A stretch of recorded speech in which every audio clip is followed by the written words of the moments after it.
Hi, Randy. Hi, Susan. How are you today?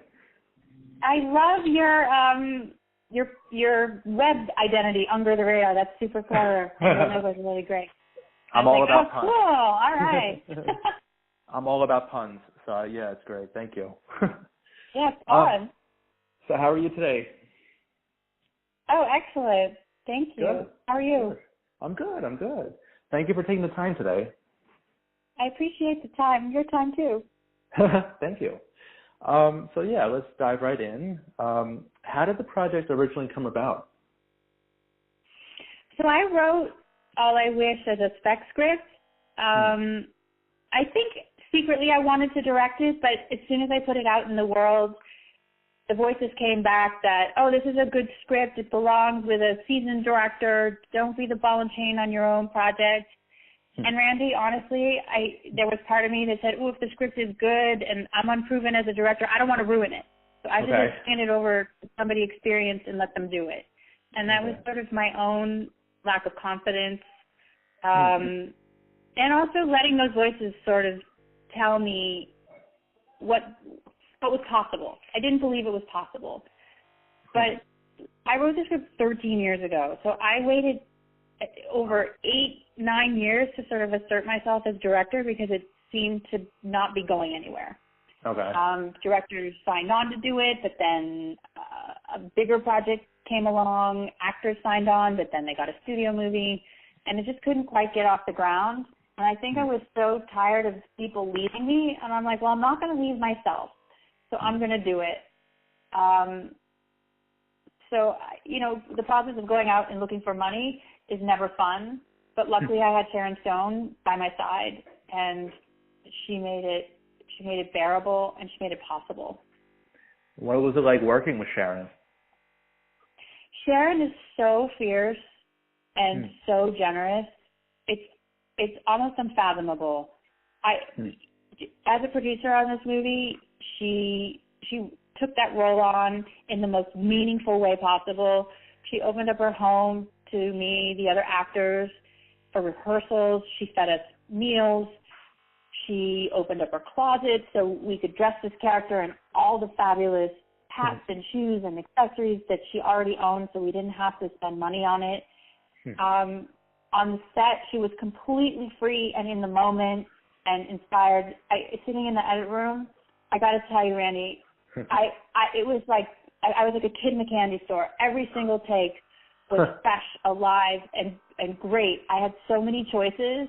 I tried many things, and I just feel so lucky to have my first time out of the gate worked with such a seasoned pro and such a generous person. That's awesome that you guys collaborated in such a profound way. Did you have Sharon Stone in mind all along for the role? No. I had written the script for a 30-year-old, somebody who's like, big birthday, oh my God, I'm over the hill, and at 30. And I had offered the role of that character's mother to Sharon. And I thought, oh, she's so beautiful and vibrant. There's a moment in the movie where she falls ill, and that felt so tragic because she'd be so young. And she read the script, and she really, really responded to the script as a whole, so she initially agreed to do the mom, but then that 30-year-old actress fell out, and she came to me, and she said, I still want to make this movie. Let me be the lead. I can play that powerfully. And she said, and so many people of my age can relate to a parent getting ill, and they'll feel that in a way that feels real. And she convinced me. And I'm so glad that she was bold enough to herself in that role, because I think she plays it powerfully. Yeah, I think this might be one of her best roles yet. I mean, it's just so in the moment. She's Senna. She is basically Senna. And it just feels like you're not... Yeah, that's what she said to me. That's exactly what she said. She said, I feel this character. I'm emotionally in that place where I always feel like I'm stepping on my own toes. Let me play it. And that was a very, very smart decision. I can't think of any other actresses, who would have pulled off that role. I can't really think of anyone else. Well, you know what? I think you're right in that it's really rare. when I think about directing an actor, you know, she's in every scene but one in this movie. And who do you want to watch for 92 out of 93 minutes? There aren't that many actresses who are deep and sparkling and unpredictable and watchable for that amount of time. And she proves that she is, because I don't think you can ever predict how her performance. The one thing I've never heard is nobody's been bored. Okay. And I certainly wasn't bored in editing watching her. Nice. So, you know, I'm curious about the title. It was originally A Little Something for Your Birthday, right? Yep, that's right. Now, why the change to All I Wish? You know, it's funny, because Sharon said to me during filming, and at the time I thought it was kind of a throwaway remark. She's like, this film isn't going to be released under that title. It's too long. And I was like, okay. And I sort of stored it away but didn't really act on it. And then when Universal bought the movie and we had our sort of marketing meeting, she said to me, the JJ Caruth, who runs the marketing department, said, you know, the title's really long, and it's for the digital release, it's going to be tricky because people aren't going to be able to read it on a thumbnail, and it feels more like a title for a book than a title for a movie. And then all of a sudden, I remembered Sharon, who I think, honestly, is a little bit psychic, because it wasn't like, you should change the title, but she was like, you know, the movie's not going to be released under this title. And so, Universal, well, I like it. and I think it's a good title. Oh, yeah, I mean, it works well, like, for the script, but it's really tough. It's really tough. I realize now that I'm doing some interviews, and Sharon had to go out and promote the movie. It's a really long title to get off your tongue. Yeah. And Universal was hoping that I would change it, and I knew Sharon would be supportive. And so we just all three collaborated, me, Sharon, and the team at Universal Marketing, to find a title that sort of honored what the film was about. And I thought the word wish would be a nice word to have in there, because a lot of the thematic material and those interstitials where the characters are revealing the things that they wished for is kind of a unifying theme in the movie. Okay. And so Universal found that title, and Sharon and I were like, yeah.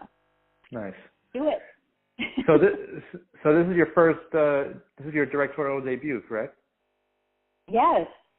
And what was that like, getting into that, wearing that hat, that directorial hat, so to speak? Well, you know, I've been on sets for many years as an assistant director, so it's really, being on set was a place that I felt really comfortable. They kind of have its own language and its own culture working on a set. It was almost like coming home. And Sharon was so supportive and collaborative that she made the directing process really, really fun. She came with great ideas, and I was smart enough to follow her lead. She always wanted to up the comedy. She always wanted to try something new. She always wanted to push a line or push the script or push the scene just one notch higher. And I love her for taking the initiative to assert bigger and better things. And I'm proud of myself that I never questioned it, that I said yes to pretty much everything she suggested. And the film is better for it, and I always use her take that she sort of masterminded. You know, I kind of sense that you're fond of Sharon Stone. I don't know. It's just coming across that way. I really, really am. So are you like BFF? I mean, but think about it. You know, usually on your first anything, you kind of get the amateurs, right? You get the kind of unproven, and that's appropriate. And so for me to have gotten somebody who's done over 70 films and worked with directors, I mean, amazing directors. Look at the roster of directors she's worked with. Right. And for her to come and say, I trust myself enough to give you a shot. Yeah. And I'm so grateful. So if you're feeling that affection and gratitude, it's genuine. How did you originally meet? So she had gotten the script because I had set the movie up with a 30-year-old actress to play Senna, and she got the script. I offered her the mom because I was a fan and I wanted her in the movie. Right. And she liked the script enough to engage as potentially playing the mom. And then when that 30-year-old actress fell out because of scheduling, she came to me and she said, let's do something nobody's done. Let's do a coming-of-age comedy about a woman turning 50. And I was like, okay. That was the first time I followed her lead, and then I just never stopped. Awesome. Now, switching gears a little bit, what was it like working with Tony Goldwyn? Tony Goldwyn is a wonderful, warm, sensitive, caring human being. He gave me every support possible. He, he's a director too, so I was a little bit intimidated to sort of impose things on him because he's got so much more experience than me as a director. So often I would start the day by just telling him what I had planned, saying, this is a scene we're shooting. I thought we would do Sharon's coverage first. Then I'm going to probably do these shots. I want to save a little room to play. And it just made us both feel super comfortable that I was able to talk to him knowing that he was a director and I could sort of share my plan, and he could sort of settle into that and come to trust me. Nice. Were there any other actors considered for the role of Adam? Tony was always my first choice. An unknown, I'm going to tell you a secret that I haven't told anyone else, is that way back when, 10 years ago, when this film was first set up at a production company, we were looking at who might direct it, and we offered it to Tony Goldwyn as a director. And this was when the protagonist was 30, and it wouldn't have been appropriate for him to play the love interest. And he signed on to direct, and we met. So this was over 10 years ago now. And we talked about the script, and he gave me some notes on the script that I took and put in there. And then a decade later, I was able to come back to him and say, so do you remember that script that you were going to direct for a millisecond? I'm directing it now, and I want you to be in it. And he's like, and he remembered it as 30-year-old. And he's like, wait, me? Are you sure? And I said, and by the way, those really big notes that you gave me, they're still in there. He gave me such a good note. Randy, there's a scene towards the end of the movie where Senna sort of confesses her feelings. They're playing a game in a bar, and she just blurts out her feelings for Tony Goldwyn's character. Yeah, there's some scene. And in the draft that Tony got to direct, Tony's new girlfriend, Allison, played by Caitlin Fitzgerald, was not in that scene. Really? And he had the brilliant idea. He's like, this scene has no tension unless the new girlfriend's in it. Right. And I was like, whoa, that's a really big note. That's the reason that scene works. And I got that from him when he was going to direct it 10 years ago. And boy, did I hold on to that, because that was gold. Oh, that's amazing. That's so great that you guys work so well together, you, Sharon, Tony. It seems like it was a really fun set to be on, Yeah, Sharon and Tony had amazing chemistry, although I think Sharon Stone would have chemistry with a tuna fish sandwich. So vibrant. So what do you hope audiences take away from the film? Wait, what people take away, or what do I want to take away? What do you hope audiences take away from the film? I mean, what I'm hearing and what kind of warms my heart is that people, and not just people my age and older, but even young people, are inspired by the underlying message that you can kind of reboot your life at any time. You don't have to be 20. It doesn't have to be a milestone birthday. You can sort of take stock of your life, like today, and say, I'm not doing what I want to be doing, and I know I'm not 25 or 18, but damn it, I'm going to do it anyway. And I've gotten some really nice notes from people who thanked me for putting that message out in the world, because some of them have even found the courage to make a change in their life and to try something they've never done before. So if it touches a handful of people in that way, I feel like the movie was worth making. Awesome. All right, final question. I know you grew up through the ranks, assistant director to director. What advice do you have for aspiring filmmakers out there? I think I got about 4,000 no's before I got a meaningful yes, a yes that stuck. Okay. So For some people, it takes months. For some people, it takes years. For me, it took over a decade. But if you really want to do it, just buckle down. You're going to get a lot of no's. You're going to get so many more no's than you're going to get yes. Right. But with every no, you learn something about the script. You learn something about the process. And somebody may say no for a reason that is just not right for them in that moment.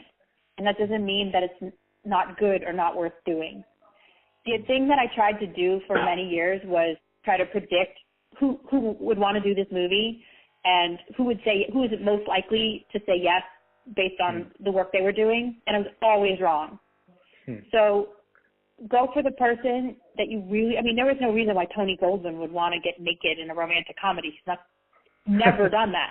And yet he was the guy I wanted, and even though all the indicators were like, this might not be for him, I went for it anyway, and I'm so glad I did. And one of the greatest scenes in the film is him half naked doing karaoke. That was really. Oh, I think he's more than half naked. Yeah, that's a good point. Good point. He's like 90% naked. Right. Really funny. And I'm really happy the movie got made. It's so cute, great performances, and it's just a fun watch. It's just thank you. It's a great movie. Thank you, Randy. That's so kind of you to say. I'm happy it got made, too. Yeah. And I should just mention, our studio is located in Long Island, New York, and if you're ever in town, we'd love to have you on the show. Oh, I would love that. Thank you. Yeah. I accept. Yeah. Cool. I'll call you. Yeah. Let me know, and we'll take it from there. I want to thank you so much for your time today. This has been great. I'm Randy Unger, and this has been Under the Radar. Thanks, everyone, for listening. Thank you, Susan Walter. And the film is All I Wish. And, go check it out, guys.